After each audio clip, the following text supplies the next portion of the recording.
ஞானானந்தமயம் தேவம் நிர்மலஸ்படிகாகிருதிம் ஆதாரம் சர்வ வித்யானாம் ஹயக்ரீவம் பாஸ்மகே. நமஸ்காரம். நேயர்கள் அனைவருக்கும் அஸ்ட்ரோ கேஎஸ் ஐயங்காரின் பணிவான நமஸ்காரங்கள். நெக்ஸ்ட் ஜென்ரேஷன் அஸ்ட்ரோ டிவி நேயர்களுக்கு அஸ்ட்ரோ கேஎஸ் ஐயங்காரின் பணிவான நமஸ்காரங்கள். வார பலன் 15/4/2024 21/4/2024 வரலும் உண்டான வாரத்திற்கு என்னென்ன பலன்னு பார்ப்போம். மேஷம் முதல் மீனம் வரை. முதல்ல இந்த வாரத்தினுடைய கோல்சாரம் எப்படி இருக்குன்றதை பார்ப்போம். அதற்கு பிறகு இந்த வாரத்தில் வரும் விசேஷ நாட்கள் என்னென்ன அப்படின்றத பார்க்கலாம். அதற்கு பிறகு இந்த வாரத்தில் வரக்கூடிய சந்திராஷ்டமம் எந்தெந்த ராசிக்கு அப்படின்றத பார்க்கலாம். முதல்ல இந்த வாரத்தினுடைய கோல்சாரம் காலபுருஷ தத்துவத்தின் முதல் ராசியான மேஷ ராசி. அதில் குரு சூரியன் என்ன சித்திர மாதம் பிறந்தத்து சூரியன் உச்சத்தில் இருக்க, குரு பகவானோட சேர்ந்து இருக்க. 6ஆம் இடம்னு சொல்லக்கூடிய கன்னியில் கேது பகவான், 11ஆம் இடம்னு சொல்லக்கூடிய கும்பத்தில் செவ்வாய் சனி, 12ஆம் இடம்னு சொல்லக்கூடிய மீனத்தில் ராகு சுக்கிரன் புதன். சுக்கிரன் உச்சமாகவும் புதன் நீச்சமாகவும் இருக்கக்கூடிய காலகட்டம். இந்த வாரத்தில் சந்திர பகவான் புனர்பூச நட்சத்திரம் மிதுன ராசியிலிருந்து அஸ்த நட்சத்திரம் கன்னியா ராசி வரணும் பயணம் பண்ணுறார். இந்த காலகட்டத்தில் பார்த்தாலேனால் நல்ல ஏற்றமான காலங்கள்லாம் இருக்குது. எந்தெந்த ராசிக்காரர்களுக்கு சந்திராஷ்டமம் அப்படின்னு பார்த்தோமே ஆனால் விருச்சிகம், தனுசு, மகரம், கும்பம் இந்த 4 ராசிக்காரர்களுக்கு சந்திராஷ்டமம். சந்திராஷ்டமம்னா இந்த ராசிக்காரர்கள் எந்த ராசிக்காரர்களோ அவர்களுக்கு 8ஆம் இடத்தில் சந்திர பகவான் மறையக்கூடிய காலகட்டத்தை சந்திராஷ்டமம்னு சொல்கிறோம். புதிய முயற்சி வேண்டாம், வெளியூர் வெளிமாநில பிரயாணம் வேண்டாம்னு சொல்கிறோம். ஒருவேளை நீங்கள் பண்ண வேண்டிய கட்டாயத்திலிருந்து இல்லையானால் சந்திர பகவானுக்கு உண்டான எளிய பரிகாரம்னு சொல்லக்கூடிய அருகில் இருக்கக்கூடிய கோவிலுக்கு உங்களால் முடிஞ்ச அளவுக்கு ஒரு 1/2 டம்ளர் பால், அதாவது பசும்பால் கொடுத்துட்டு போக அபிஷேகத்துக்கு. சந்திராஷ்டமத்தின் தாக்கம் நிச்சயமாக குறையும். யாருக்கும் கேரண்டிக்கு எழுத்ததெல்லாம் போட வேண்டாம் சந்திராஷ்டம காலங்கள். இந்த வாரத்தில் வரக்கூடிய விசேஷ நாட்கள் அப்படின்னு பார்த்தீங்கன்னா 15ஆம் தேதி இந்த வாரம் ஆரம்பிக்கிறது. 15ஆம் தேதி அன்றைக்கே சந்தான சப்தமி அப்படின்றது சுக்லபக்ஷத்தில் வரக்கூடிய 7ஆம் நாள். இந்த வாரத்தில் சந்தான சப்தமி. இதன் மூலியமாக என்ன அப்படின்னா, பொதுவாக அதாவது இந்த சந்தான சப்தமியின் பொழுது பார்த்தாலேயான குழந்தை பிராப்தி இல்லாதவர்கள் விரதம் இருக்கிறது ரொம்பவும் விசேஷம். அதன் மூலியமாக கிருஷ்ணனுக்கோ பாலகணபதிக்கோ அபிஷேகம் பண்ணி அவருக்கு பூஜை பண்ணுவதன் மூலியமாக குழந்தை பிராப்தி ஏற்படக்கூடிய வாய்ப்புகள் உண்டு. குழந்தைகள் நல்லா கல்வி பயணம்னு வேண்டிக் கொள்ளக்கூடிய காலகட்டமாக இருக்கும். இந்த 15ஆம் தேதி அன்றைக்கி பார்த்தோம்னா குழந்தை பிராப்தி இல்லாதவர்களுக்கு குழந்தை பிராப்திக்கு அன்றைக்கி போய் பக்கத்தில் இருக்கிற கிருஷ்ணர் கோவிலில் போய் சேவிச்சுட்டு வர்றதன் மூலியமாக குழந்தை பிராப்தி ஏற்படக்கூடிய பாக்கியம் உண்டு. இந்த வாரத்தில் பார்த்தேன்னா 17ஆம் தேதி ராமநவமி. ராமபிரான் அயோத்தி ராமநவமி ராமாயணத்தினுடைய ஒரு சிறப்பு இந்த தேசம் முழுக்கவே தெரியும். ராமர் கோவிலும் இப்போ கட்டி அதை இன்னும் மேலும் புனிதப்படுத்தியிருக்கார்கள். ராமநவமி நவமி 9ஆம் நாள் சுக்லபக்ஷ நவமி எண்ணிக்கை வரக்கூடியது ராமநவமி. அதுவும் கடக ராசியில் புனர்பூச நட்சத்திரத்தில் வரணும். சித்திரவாசமான கடக ராசி புனர்பூச நட்சத்திரம் சூரியன் உச்சத்தில் இருக்கக்கூடிய காலகட்டம்.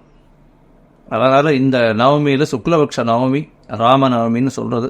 மதுராந்தகம் அதிலெல்லாம் ரொம்ப விசேஷமாக இருக்கும். மதுராந்தகத்தில் ஏரி காத்தராமன் எல்லா ராமர் கோவில்லையும் ரொம்ப விசேஷம் இருக்கக்கூடிய காலகட்டமாக இருக்கும். அது தவிர இந்த வாரம் 8ஆம் தேதி, அதாவது 21ஆம் தேதி, 8ஆம் தேதி தமிழ் மாதத்தில் 21ஆம் தேதி பார்த்தேன்னா மதுரை மீனாட்சி அம்மன் திருக்கல்யாணம்னு போட்டிருக்கோம். உத்தர நட்சத்திரம் ஹஸ்த நட்சத்திரம் வர்றது. மீனாட்சி அம்மனுடைய திருக்கல்யாணம் இந்த வாரம் நடக்கிறது. இதுவும் ஒரு பெரிய ஏற்றத்தை கொடுக்கக்கூடிய காலகட்டமாக இருக்கும். சரி, இந்த வாரத்தினுடைய மேஷம் முதல் மீனம் வரை உண்டான ராசிகளுக்கு என்னென்ன பலன் அப்படின்றத பார்ப்போம். அதற்கு முன்னாடி என்னுடைய மொபைல் நம்பர் ஸ்டாலிங்கில் போயின்னு இருக்கோம். உங்களுடைய date, time, place of birth, உங்களுடைய நேம், பேரண்ட்ஸ் நேம் அனுப்பிச்சதுனா உங்களுக்கு உண்டான ஜாதகத்தை போட்டு அதில் சந்தி இருக்கான்றதை பார்த்து, பாத சந்தி, நட்சத்திர சந்தி, லக்ன சந்தி எது இருந்தாலும் அதன் வழியாக எந்த அளவுக்கு பலன்கள் மாறி இருக்குது, பலன்கள் என்ன இருக்குது, இப்போது உங்களுடைய கோச்சார பிரகாரம் என்ன பலன் இருக்குது, அதை தவிர உங்களுக்கு தசாபுக்தி அந்தரம் சூக்ஷ்மத்தின் வழியாக என்ன பலன் வருது, இந்த பிரச்சனைகளுக்கெல்லாம் இப்போ இருக்கக்கூடிய பிரச்சனைகள்லேருந்து தீர்வு காண்றதுக்கு என்ன எளிய பரிகாரன்றதையும் சொல்கிறேன். அதற்குண்டான கட்டணம் என்னன்றதையும் சொல்கிறேன். அதை நீங்கள் அனுப்பினீங்கன்னா அவங்களுக்கு உண்டானதை வழிமுறைகளை சொல்கிறேன். சரி, இப்போ மேஷம் முதல் மீனம் வரை 15/4/2024 முதல் 21/4/2024 வரை உண்டான வாரத்திற்கு ஒரு ராசியாக பார்க்கலாம். மகரம், உத்திராடம், திருவோணம், அவிட்டம் இந்த 3 நட்சத்திரம் 9 பாதங்களை கொண்ட ராசி. ராசியின் அதிபதி அப்படின்னு சொல்லக்கூடியவர் சனி பகவான். ராசிக்கு 2ஆம் இடத்துல 7 சனி நடக்கிறது, பாத சனி நடந்துட்டுருக்கு. இப்போது 2ஆம் இடத்துல வந்து சனி பகவான் மூலத்திரிகோண வீட்டில் ஆண் சனியாக இருக்கார். பணவரவிற்கு பஞ்சம் இருக்காது. கணவன் மனைவிக்குள்ள சிறு சிறு கருத்து வேறுபாடுகள் இருக்கக்கூடிய காலகட்டமாக இருக்கும். இருந்தாலும் கணவன் மனைவியிடையே சிறு சிறு பிரிவுகள் ஏற்படக்கூடிய வாய்ப்புகள் உண்டு. செவ்வாய் சனி சேர்க்கை 2ஆம் இடத்துல, பேச்சில் ரொம்ப கவனமாக இருக்கிறது ரொம்ப நல்லது.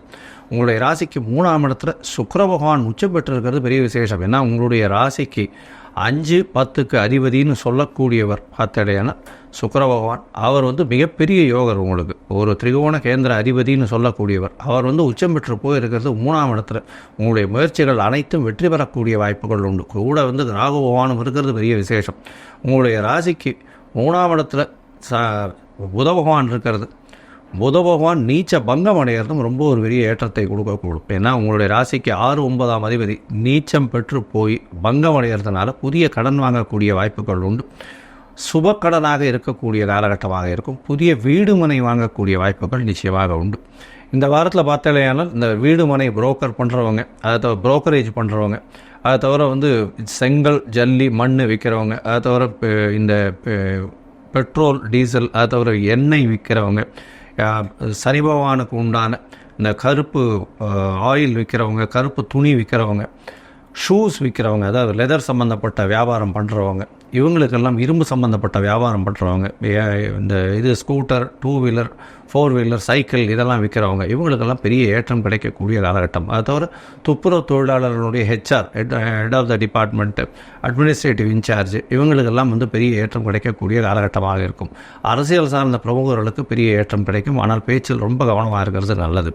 உங்களுடைய ராசிக்கு பார்த்தோம்னா இந்த வாரம் சந்திர பகவான் உங்களுடைய ராசிக்கு 6ஆம் இடத்துலேருந்து ஆரம்பிக்கிறார். அதாவது 15/4/2024 21/4/2024 வரை உண்டான வாரத்தில் சந்திர பகவான் உங்களுடைய ராசிக்கு 15ஆம் தேதி ராத்திரி ஒரு 12:30 மணி வரலும் இருக்கக்கூடிய காலகட்டம். இந்த காலகட்டத்தில் பார்த்தாலேயானால் 6ஆம் இடத்துல இருக்கிறதுனால அவர் வந்து புதிய வேலை வாய்ப்பு கிடைக்கக்கூடிய வாய்ப்புகள் நிச்சயமாக இருக்கும். ஏன்னா புதிய வேலை கிடைக்கக்கூடிய காலகட்டமாக இருக்குது. நண்பர்களோடு சிறு சிறு பிரச்சனைகள் இருக்கக்கூடும். நண்பர்களுக்கு கடன் வாங்கி கடன் கொடுக்கக்கூடிய காலகட்டமாக இந்த வாரம் அமைய போகிறது. உங்களுடைய ராசிக்கு சமசப்தமத்தில் சந்திர பகவான் வரார். அதாவது 16ஆம் தேதி கார்த்தாலேருந்து 18ஆம் தேதி கார்த்தால ஒரு 10:30 மணி வரலும் இருக்கார். இந்த காலகட்டத்தில் சமசப்தமத்தில் சந்திர பகவான் இருக்கிறதுனால எல்லா விதமான ஏற்றங்களும் கிடைக்கும். எதிர்பாலினத்தவர் மூலியமாக நல்ல ஒரு ஏற்றம் கிடைக்கக்கூடிய காலகட்டமாக அமைய போகிறது. இதை தவிர உங்களுடைய நண்பர்கள் மூலியமாக நல்ல ஒரு சந்தோஷமான விஷயங்கள் ஒருத்தருக்கு ஒருத்தர் பரிமாறிக்கொள்ளக்கூடிய பாக்கியம் வரும். உங்களுடைய ராசிக்கு 7ஆம் இடத்துல சந்திர பகவான் ஆட்சி பெற்று இருக்கிறதுனால கண்டிப்பாக பார்ட்னர்ஷிப் பிஸ்னஸில் பெரிய ஏற்றம் கிடைக்கக்கூடிய காலகட்டமாக இருக்குது.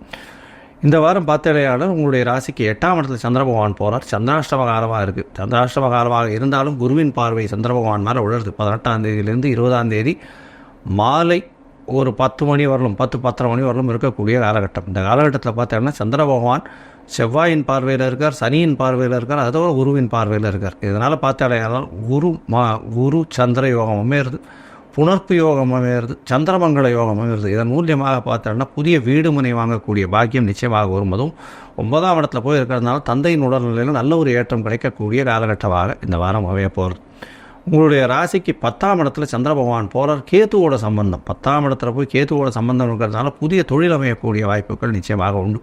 அதுவும் இந்த சட்டம் ஒழுங்கு அதில் இருக்கக்கூடியவர்கள் வந்து பெரிய ஏற்றத்தை கிடைக்கக்கூடிய வாய்ப்புகளாக இருக்கும். அதுவும் வந்து இந்த சர்வீஸ் வச்சுருக்காங்க இல்லையா, சர்வீஸ் இண்டஸ்ட்ரியில் இருக்கிறவங்க, அதை தவிர வந்து இந்த செக்யூரிட்டி சர்வீசஸ் இதெல்லாம் வச்சுருக்கிறவங்களுக்கு பெரிய ஏற்றமும் மாற்றமும் இந்த வாரம் அமைய போகிறது. இந்த வாரத்தில் பார்த்தாலேயானால் நீங்கள் அருகில் இருக்கக்கூடிய சிவன் கோவிலில் இந்த கால பைரவரை போய் வணங்கிட்டு வாங்க. கால பைரவரை போய் வாரம் வணங்கிட்டு வர்றதன் மூலியமாக உங்களுக்கு பெரிய ஏற்றம் கிடைக்கும். அதை தவிர சனி பகவானுக்கு இந்த நவகிரக சன்னதியில் சனி பகவானுக்கு எல்தீபம் ஏற்றிட்டு வர்றதும் உங்களுக்கு வந்த பிரச்சனையும் வரக்கூடிய பிரச்சனையை விட்டு நல்ல ஒரு ஏற்றமான வாரமாக இந்த வாரம் அமைய போகிறது. லோகா சமஸ்தா சுகினோ பவந்து. நன்றி, நமஸ்காரம்.